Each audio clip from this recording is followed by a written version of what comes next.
नमस्कार बंधू भगिनींनो, आपल्या सगळ्यांचं सहर्ष स्वागत आहे स्वास्तिकम या माझ्या चॅनलवर। आज मी आपल्यासाठी सचित्र भक्ती विजय कथा सार या कथाच्या पिठाऱ्यातून एक वेगळ्या संतांची कथा घेऊन आलेली आहे। तरी आपण सगळ्यांनी श्रवण करावे आणि आपल्याला माझे जर व्हिडिओ खरंच आवडत असेल तर आपण माझ्या व्हिडिओला लाईक करा, कमेंटमध्ये श्री हरी विठ्ठल लिहायला विसरू नका आणि आपल्या आप्तजनांबरोबर हे चॅनल नक्कीच शेअर करा। अध्याय 34 सेना न्हावी। सेना न्हावी नावाचा एक भगवत भक्त होता। त्याचे चरित्र आता ऐका। संसार नाशवंत आहे असे जणून तो फक्त हरिभक्तास तत्पर असे। त्याच्या घरी पांडुरंगाची मूर्ती होती, तिची तो नित्यपूजा करीत असे।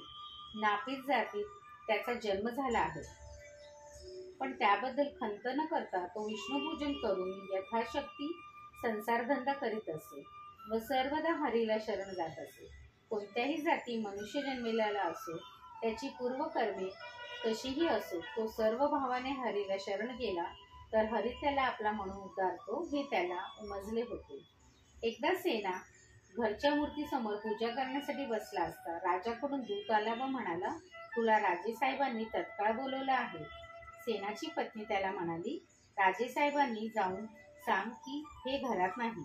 दूत परत गेला, जरा वेळाने परत आला, तेव्हाही पत्नीने तोच निरोप सांगितला। असे लागोपाठ 2-4 वेळा झाले। तेवढ्यात शेजारच्या दुर्जनांना फावले। त्यांनी राजाकडे जाऊन चुगली केली, राजेसाहेब सेना बसलाय देवपूजा करायला, त्याचा उलट निरोप खोटाच आहे।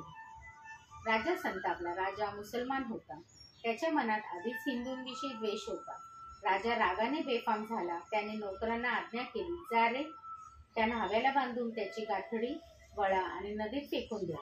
तो अशी आज्ञा देत आहे तोच श्री हरी स्वतः सेना न्हाव्याचे रूप घेऊन आणि धोपटी घेऊन राजासमोर हजर झाला व त्याने अगदी नम्रपणे राजाला मुजरा केला। न्हाव्याच्या रूपात हरिदर्शन घडले। तोच राजाचा क्रोध एकदम शांत झाला। त्याने नोकरांना थांबायला सांगितले। सेनाच्या रूपातील श्रीहरी राजाश्री शमश्रू केली व तेल लावून त्याचे डोके तो चोळू लागला। राजाला खूप बरे वाटू लागले। तो म्हणाला, सर्व नापितात तू चतुर व कलावंत दिसतोस, तू आमच्या जवळच राहा।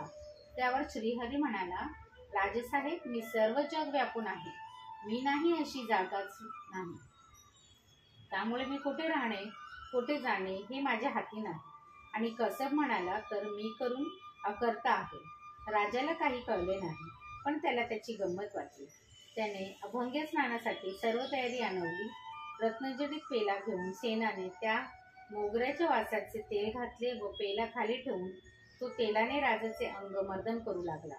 राजाने सहज पेल्यात पाहिले तो त्याला सेना न्हाव्याचे प्रतिबिंब त्यात न दिसता 4 हातांचा पितांबर धारण करणारा, मुकुट धारण करणारा विष्णू दिसला।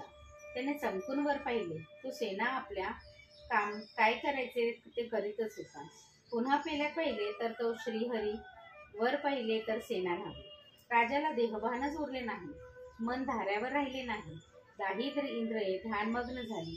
2 प्रहर दिवस झाला तरी अंगमर्दन पुरे असे म्हणायची काही त्याला आठवण नव्हती।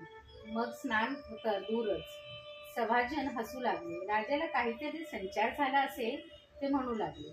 ते राजाला सावध करू लागले। तेव्हा राजा त्या भानावर आला, पण तो एवढेच म्हणाला की सेना तू इथून जाऊ नकोस, गेलास तर मी प्राण देईन। श्रीहरी म्हणाला, मी लवकरच परत येतो, मला तुम्ही हृदयात कोंडून घेऊ नका। त्यावेळी राजाने ओंजळभर होऊन आणविले आणि सेना न्हाव्याच्या हाती सोपविले। तो श्रीहरीच होता। तो सेनेच्या घरी गेला, धोपटीवर होऊन तेथे टाकून अदृश्य झाला। तिकडे राजाने स्नान होताच त्याने सेनेला पुन्हा बोलवणे पाठवले। मला वस्त्रे व भूषणे घालवायची आहेत, धीर नाही, सेनाची व माझी भेट घडवा असे तो म्हणू लागला। तो घाबरा झाला। हे पाहून सेवक सेनाकडे गेले व त्याला राजाने बोलवणे सांगितले आहे। सेना राजाच्या क्रोधाला भिवून लगबगीने राजवाड्यात गेला। सभेतले लोक त्याला धोपटी घेऊन आलेला पाहून हसू लागले।